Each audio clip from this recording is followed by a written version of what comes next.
այս տարի բավական մեծ է դիմորդների թիվը, մենք ունենք 46 քննական կենտրոն, 17 Երևանում, 29 մարզերում,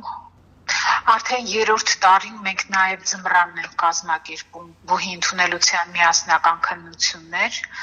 այսինքն հունվար-փետրվարին դիմորդները հանձնում են առաջին փուլի քննությունները, հիմա երկրորդ փուլն է, հայտագրումը ավարտվել է մայիսի 10-ին և քննություններն են մեկնարկել հունիսի 10-ին, հունիսի 10-ը առաջին քննական օրն էր,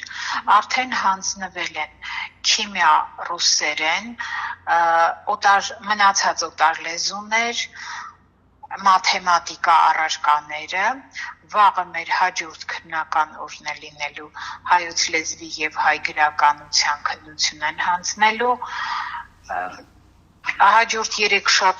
շաբաթվա երեքշաբթի հանձնելու են կենսաբանություն և աշխարհագրություն և ուրբաթ օրը հանձնելու են ֆիզիկա և հայոց պատմություն առարկաները։ Իսկ ընդհանուր պատկերից դուք գոհ եք։ Մենք կազմակերպում ենք կարգին համաձայն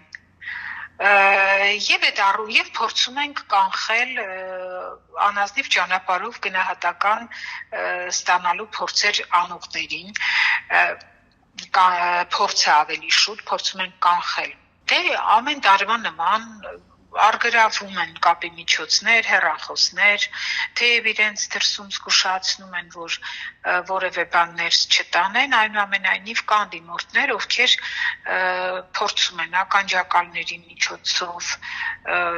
տեղեկություններ ստանալ դրսից, իրենց զգուշացվում է, որ հայտնաբերելու դեպքում անկախ նրանից հասցրել են օգտվել թե ոչ, իրենց համար քննությունը դադարեցվելու է և փաստորեն մեկ էլ գուցե աշնանը հնարավորություն ունենան հեռակա հանձնելու և ընդունվելու կամ գուցե եկող տարի, այսինքն իրենք կորցնում են այդ շանսը և իրենք տեղյակ են, այդ մասին տեղեկացված են, այնուամենայնիվ կան մարդիկ, որոնք ռիսկի են դիմում։